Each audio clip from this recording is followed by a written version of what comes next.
Yeah, మొత్తం ఓవరాల్గా last 2 డేస్గా 3 డేస్గా జరుగుతున్న పరిణామాలు చూసిన తర్వాత ఏమనిపిస్తుంది మీకు?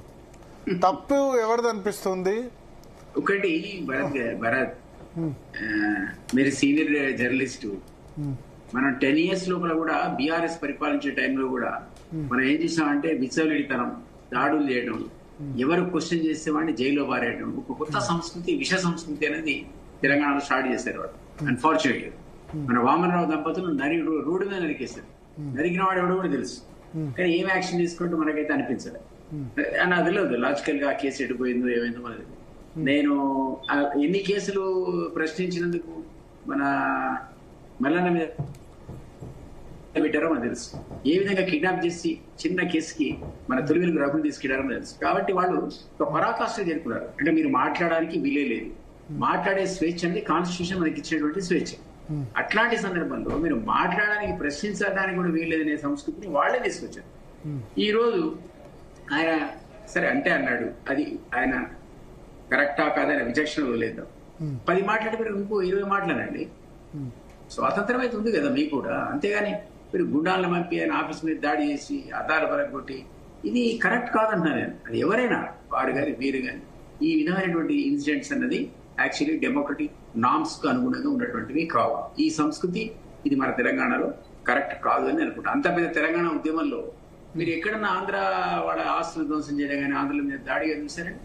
ఇప్పుడు మనం పరస్పరం దాడులు చేసుకుంటాం తెలంగాణ వాళ్ళం. ఇది ఎక్కడ కొత్త సంస్కృతి సృష్టించారు అసలు?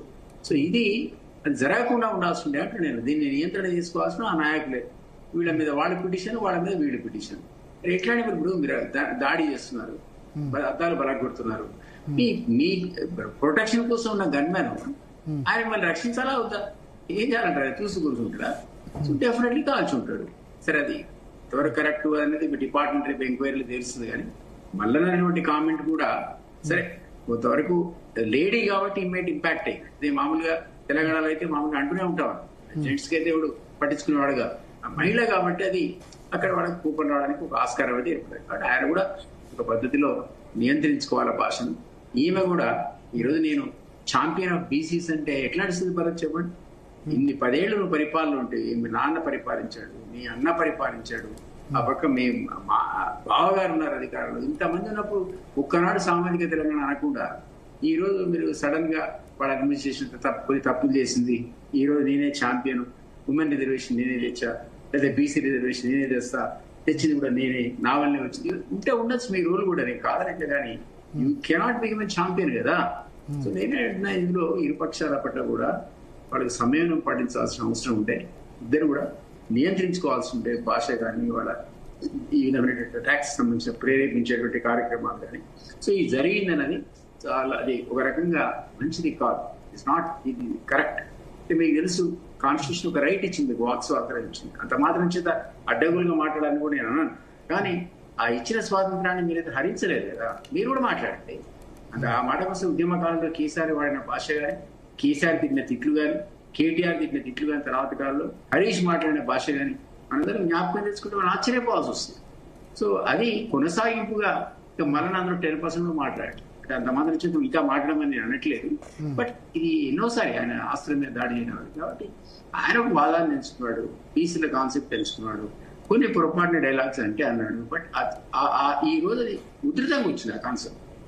ఈ కాన్సెప్ట్ మనం గౌరవించదలుచుకున్నప్పుడు మనం మారామనుకుంటే మారామని చెప్పండి పబ్లిక్ కి. మీ గతంలో తప్పు చేసాం, ఈ రోజు మారాం, నౌ టుడే మేము కూడా ఈ కాజ్కి ఛాంపియన్ అంటే కాదని ఎవరు అన్నారు. కానీ ఇప్పుడు ఉన్నటువంటి పరిస్థితిలో మీరు మాకు వ్యతిరేకంగా మాట్లాడితే దాడులు చేస్తాం, అటాక్ చేస్తాం, ఇది అని ఈ విధమైనటువంటి దౌర్జన్యం అనేది కరెక్ట్ కాదంట. ఓకే సార్, అంటే ఇప్పుడు ఓవరాల్గా ఇప్పుడు తెలంగాణలో ఇది నార్మల్గా మీరు విన్నారా ఈ చెప్పిన సామెత? విన్నాను. అందుకే దాని జోలికి పోకుండా దాన్ని డిప్లొమాటిక్ అవాయిడ్ చేశా. సామెత విన్నా, బట్ ఆ సామెత తెలంగాణ లేదని కాదు కదా, సామెత ఉంది. దాని సందర్భాన్ని బట్టి వాడాలి. అందుకే జెండర్ తేడాతో అది అఫెన్సివ్ గా మారింది తప్ప అదర్వైజ్ అదే ఇంకో పురుషుడి మీద ప్రయోగించుంటే ఆ విధమైన పురుషుడి మీద ప్రయోగించుంటే ఇబ్బంది ఉండేది కాదు. డెఫినెట్లీ తెలంగాణలో అది ఉంది. మనం కూడా వరంగల్లో, మహబూబ్నగర్లో ఆ మాట అంటాం. అంత మాత్రం చేత ఈ వచ్చే ప్రాబ్లం ఏంటంటే ఆ మహిళ కాబట్టి అఫెన్స్, అది ఒక అఫెన్సివ్ వచ్చింది. అది సో దానికి ఆయన కొంచెం దాన్ని ఆచితూచి వాడాల్సిన అవసరం ఉంది అని అంటున్నాను. Yeah. అట్లాంటే రెడ్లను ఉద్దేశించి కూడా ఆయన చాలా పరుష పదజాలం వాడాడు, అది కూడా ఆయన వాడకూడదు. Yeah, దిలీప్ కుమార్ గారు కాన్సెప్ట్ అయితే ఆయన ఎంచుకున్న దాన్ని మనం కాదన్నా వీళ్ళు ఎస్సీ ఎస్టీ బీసీలను అడగదొక్కారు, అగ్రజాతులే అడగదొక్కాయి.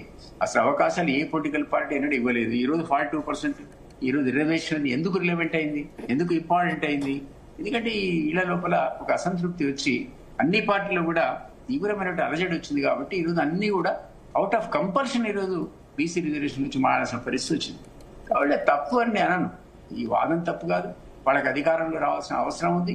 అన్ని పార్టీలు కూడా ఆలోచించుకొని ఆ దిశగా చర్యలు తీసుకోవాల్సిన అవసరం ఉంది. రిజర్వేషన్ ఇది వెల్కమ్, చేయగలుగుతారని నాకైతే అనుమానమే.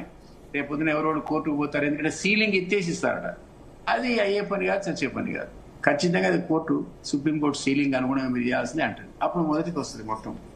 కాబట్టి నాకైతే డౌటే, బట్ స్టిల్ ఆ స్పిరిట్ని అయితే మనం తప్పట్లేము.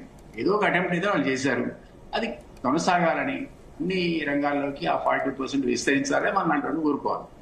ఎందుకంటే సోషల్ కాన్సెప్ట్ మీద, సోషల్ జస్టిస్ మీద నేను కూడా మాట్లాడతాం కాబట్టి ఆమెకేమో 10 ఏళ్ళ అధికారంలో ఉండి చేయిందని ఇట్లా చేస్తామని క్వశ్చన్ ఎవడైనా అడుగుతాడు. సో దానికి అంత అగ్రెసివ్ ఉండాల్సిన అవసరం ఉందని నేను అనుకోవట్లేదు. ఓకే, అంటే దిలీప్ కుమార్ గారు నమస్తే అండి. నేను నమస్తే. రేహానా